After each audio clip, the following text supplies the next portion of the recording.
வணக்கம் நண்பா. உங்களுடைய வாழ்க்கை மிகவும் அளவானது. அதில் உனக்கு பிடித்த மாதிரி வாழ வேண்டும். அடுத்தவரின் வாழ்க்கையை வாழ்ந்து கொண்டு உங்கள் நேரத்தை வீணாக்காதீர்கள். உங்கள் வாழ்க்கையில் 2 விஷயங்களை சரியாக கட்டுப்படுத்தினால் வாழ்க்கையை சிறப்பாக வாழலாம். ஒன்று உங்கள் எண்ணம், மற்றொன்று உங்கள் உழைப்பு. மற்ற மனிதர்களை வெறுப்பது என்பது எலிகளுக்கு பயந்து வீட்டையே கொளுத்துவதற்கு சமம். வெறுப்புணர்வு உங்களையே அழித்துவிடும். வெறுப்பை துரத்திவிட்டு அன்பை வளர்க்க வேண்டும். அதுவே நிம்மதியான வாழ்க்கையை தரும்.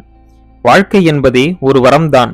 வாழ்க்கையை முழுமையாக அனுபவித்து மகிழ்ச்சியாக வாழ்வது என்பது உங்கள் தேர்ந்தெடுப்புதான். நீங்கள் மகிழ்ச்சியாக வாழ வேண்டும் என்று முடிவெடுத்து விட்டால் உங்களை சுற்றி எது நடந்தாலும் அது உங்கள் மகிழ்ச்சியை குலைப்பது இல்லை. உங்களிடம் ஒழுக்கம் இல்லாவிட்டால் உங்களால் வெற்றி அடையவே முடியாது. ஒழுக்கம் இருந்துவிட்டால் நீங்கள் வெற்றி அடைவதை எவராலும் தடுக்க முடியாது. உங்களுக்கு வேண்டும் என்ற விஷயத்திற்காக நீங்கள் சில தியாகங்களை செய்யாவிட்டால் உங்களுக்கு வேண்டிய விஷயங்களையே நீங்கள் தியாகம் செய்ய வேண்டியிருக்கும். ஒன்றை அடைய வேண்டும் என்றால் உங்கள் சொகுசு வட்டத்திலிருந்து வெளிவந்து கடினமாக உழைக்க வேண்டும். அந்த கடின உழைப்பே உங்களுக்கு வெற்றியை பெற்றுத்தரும். மகிழ்ச்சியான மனிதர்கள் தங்களிடம் சிறப்பான விஷயங்களை வைத்திருக்கிறார்கள் என்று அர்த்தம் கிடையாது.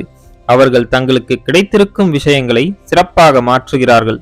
தினம்தோறும் உங்களுக்கு நீங்களே வடிவமைத்துக் கொள்ளும் இலக்குகளே உங்கள் வெற்றிக்கு பாலமாக அமைகிறது. தினம் தினம் நீங்கள் செய்யும் முயற்சிகளே உங்களை வெற்றியை நோக்கி நகர்த்திச் செல்கிறது. தினமும் காலையில் நீங்கள் கண்விழிப்பதே ஒரு மகத்தான விஷயம்தான். அதற்காக நீங்கள் நன்றி உணர்வுடன் இருங்கள். நீங்கள் உயிருடன் இருப்பதற்கு இறைவனுக்கு நன்றி கூறுங்கள். உங்கள் முன்னேற்றம் என்பது வேகத்தினால் வருவதல்ல, நீங்கள் எந்த திசையில் செல்கிறீர்கள் என்பதை பொறுத்தே அது அமைகிறது. ஒரு வேலையை செய்து முடிப்பது அதிசயம் இல்லை, அந்த வேலையை எவ்வளவு மகிழ்ச்சியாக செய்கிறோம் என்பதே உண்மையான மகிழ்ச்சி. நீங்கள் செய்யும் வேலையே உங்களுக்கு மகிழ்ச்சி அளிப்பதாக இருந்தால் அதுவே சொர்க்கம். கல்விதான் உனது எதிர்காலத்திற்கு அழைத்துச் செல்லும் பயணச்சீட்டு. இன்று நீங்கள் உங்களை தயார்படுத்திக் கொண்டால்தான் எதிர்காலம் சிறப்பாக அமைகிறது.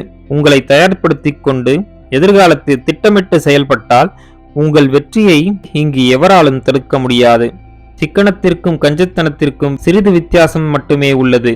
தேவைக்கு மட்டுமே செலவு செய்வது சிக்கனம், தேவைக்கும் செலவு செய்யாமல் இருப்பது கஞ்சத்தனம். எல்லா நோய்க்கும் ஒரே மருந்து சிரிப்புதான். சிரிக்கும் மனிதனின் உடலும் உள்ளமும் என்றும் நலமுடன் இருக்கும். அவன்தான் நிம்மதியாக வாழ்கிறான். தன்னம்பிக்கை என்னும் விளக்கு உனக்குள் ஒளி வீசிக் கொண்டிருந்தால் தோல்வி என்னும் இருள் உன்னிடம் வர அஞ்சும். உனக்கு நீயே ஆறுதல் கூறிக்கொள்ளும் தைரியம் கொடுத்து கொள்ளும் அளவு உன் மனது பக்குவப்பட்டு விட்டால் எத்தகைய கடினமான சூழ்நிலையையும் நீ கடந்து விடலாம். என்றாவது ஒரு நாள் நமக்கு விடிவு காலம் வந்துவிடாதா என்ற நம்பிக்கையில்தான் நம்மில் பலர் வாழ்க்கையை வாழ்ந்து கொண்டிருக்கிறோம். நம்பிக்கை உடைய மனிதர்களை இந்த பிரபஞ்சம் ஏமாற்றுவதும் இல்லை. உன் நம்பிக்கையே உன்னை வாழ வைக்கும் சக்தியாக விளங்குகிறது. தோல்வி உன்னை எவ்வளவு வேகமாக துரத்தினாலும் அதைவிட வேகமாக நீ வெற்றியை நோக்கி ஓடு. உன் சிந்தனை மற்றும் செயல் வெற்றியை நோக்கி இருந்தால் நீ நிச்சயம் வெற்றி அடைவாய். வெறும் நம்பிக்கை உன்னை வெற்றி அடையச் செய்யாது. நம்பிக்கையுடன் கூடிய முயற்சியே உன்னை வெற்றி பெறச் செய்யும். மனதை இளமையாக வைத்திருக்கும் மனிதர்களுக்கு வயது ஒரு தடையில்லை.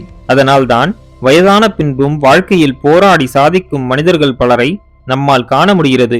எனவே எந்த வயதிலும் சாதிக்கலாம். சாதிப்பதற்கு வயது தடையில்லை. தோல்விக்கே தோல்வியை தருவது நீங்கள் செய்யும் விடாமுயற்சிதான். எவ்வளவு தடைகள் வந்தாலும் வெற்றியை நோக்கிய முயற்சியை மட்டும் நிறுத்தாமல் இருந்தால் ஒரு நாள் நிச்சயம் வெற்றி பெறுவீர்கள். நண்பர்களே, மேற்கூறிய விஷயங்கள் உங்கள் வாழ்க்கைக்கு உபயோகமாக இருந்திருக்கும் என்று நான் நம்புகிறேன். இந்த வீடியோ உங்களுக்கு பிடித்திருந்தால் லைக் பண்ணுங்க, உங்க ஃப்ரெண்ட்ஸ் அண்ட் ஃபேமிலியோட ஷேர் பண்ணிக்கோங்க. நம்ம சேனலை இன்னும் நீங்க சப்ஸ்கிரைப் பண்ணலனா சப்ஸ்கிரைப் பண்ணி பக்கத்துல இருக்க பெல் ஐக்கானை பிரஸ் பண்ணிக்கோங்க. அப்பதான் நாங்க போடுற வீடியோஸ் உங்களுக்கு நோட்டிபிகேஷனா வரும். நான் உங்களை அடுத்த வீடியோல சந்திக்கிறேன். நன்றி, வணக்கம், வாழ்க வளமுடன்.